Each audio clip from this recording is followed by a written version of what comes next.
Alright, this is for all my subscribers out there. I got 15 of you guys. I do appreciate it. Hopefully I'll get plenty more as the time goes. Let's get to it, guys.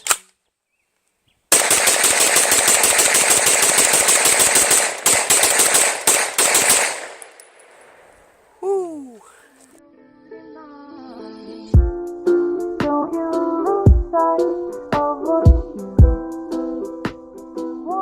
Hey guys, Extar92 here. Today's video is going to be on the Extar Ep9 and me shooting it at the range. I also have a part at the end with pretty much me just showing the gun and some more detailed things. I'm going to answer pretty much all the questions that I've had so far on this gun in video. So after video, if there's any other questions you may have, just leave that in the comment section below. If you enjoy the video, give that shit a thumbs up because I deserve it.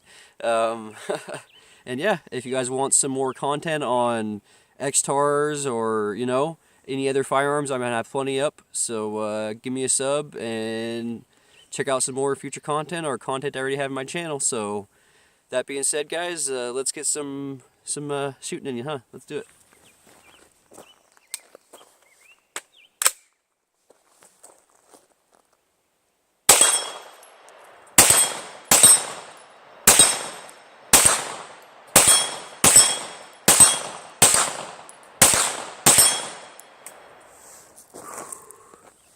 She's a beauty, guys. She shoots extremely well, very functional, pretty much all your basic AR functions, and yeah, I clicked her on safety, don't worry.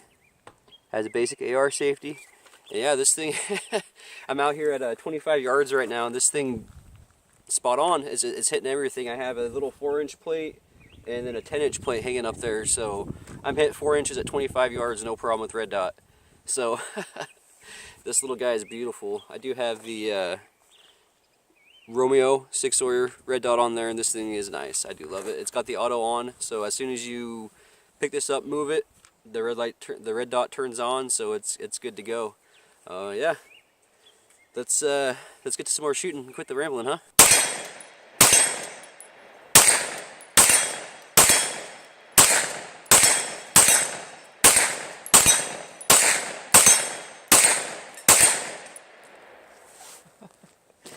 This thing just racks them, guys. Look at that. Just shits through the magazines like nothing. This thing is so fun at the range. You guys gotta get one.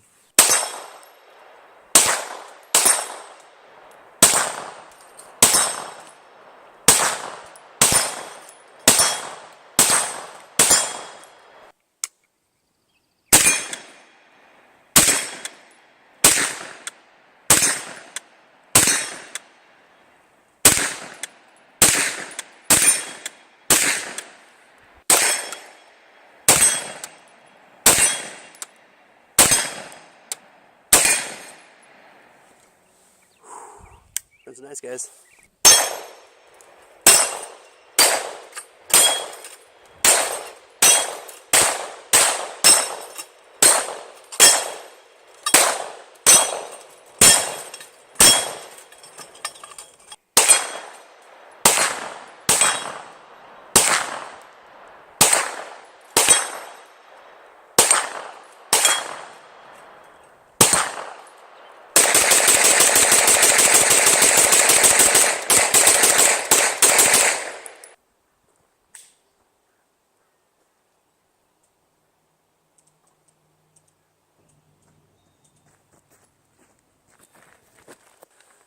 Well, guys, I'd say that was a good, fun, successful time at the range today. I will see you guys back at home when I go in and go ahead and dissect the Extar Ep9 and show you guys a little more things about it. See you guys then. So here it is, guys. I have my Extar Ep9 right here. What I'm going to do is I'm going to go ahead and break it all down, show you guys that part of it, and then answer some of the questions that I've had so far with it. If you guys have any other questions, go ahead and leave that in the comment section below, and I will answer that to the best of my ability. So when it comes to breaking down, what you got to do is go ahead and pull magazine. You want to make sure your bolt is all the way forward. What you do is there's going to be this little pin in the back, just like a normal AR-15. You want to go ahead and push that through. Once you push that through, there's going to be that pin in the back there. Go ahead and make sure it's all the way out. And the next thing you do is just go ahead and pull it off. That easy. Super simple. The bolt is his own proprietary bolt. I'm pretty sure the company does that for a reason. So you cannot put any sort of AR bolt carrier group or anything like that in there. The bottom half is pretty much basically a lower. Like a normal lower, the only difference really is going to be the very front. And that's probably for another reason, so that way you can't put any sort of other upper on top or lower on the bottom. So, yeah. There's going to be this little round spot right here. And then it hooks in right there with that U-bracket in there. You see that? This little guy in there? Yep, it just hooks right on there. And it fits right in. It's very simple. I'm not going to do that because the bolt's not in, and it will... Another thing is, this is a tip. Never put it back on without the bolt carrier group in, because it's a pain in the ass to take apart with it off. You literally have to fucking yank on it. So, note to self, make sure you always put that bolt back in before you put the guy back together. So I'm going to go ahead and put it back together now. That the bolt's back in, you just set it on. It's very simple. Make sure that the pin on this other side right here is all the way out, and then you just set it in. It's that good, that easy. Go ahead and push the pin back in, and you are ready to rock and roll. Super easy. As you can see, that the handguard did fall off. What I did is I went ahead and unscrewed. There's going to be a screw on each side of the pistol. They're about an inch and a half long. These little guys right there. So, after you unscrew both those, you just go ahead and pull this forward, and it comes right off. For my handguard in particular, I have a angled foregrip and a flashlight mounted on the right side. I have it mounted on the right side because I am lefty. So when I pick up the pistol, I basically grab the handguard like this, and then I'll activate the light with my thumb.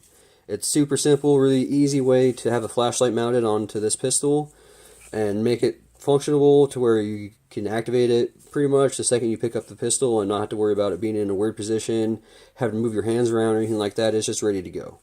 If you were to put an angled foregrip on here, that would be illegal and considered an SBR.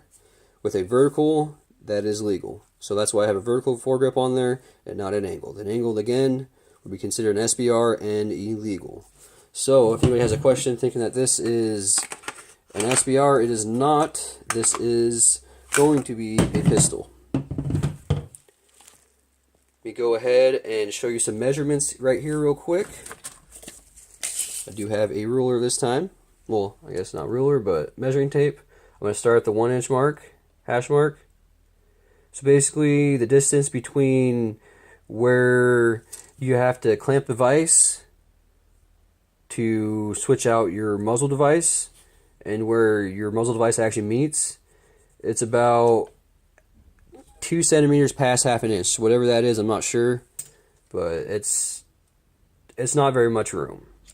As far as the barrel attachment that I have right now, it is going to be the Call Valley Precision Linear Comp 1/2x28.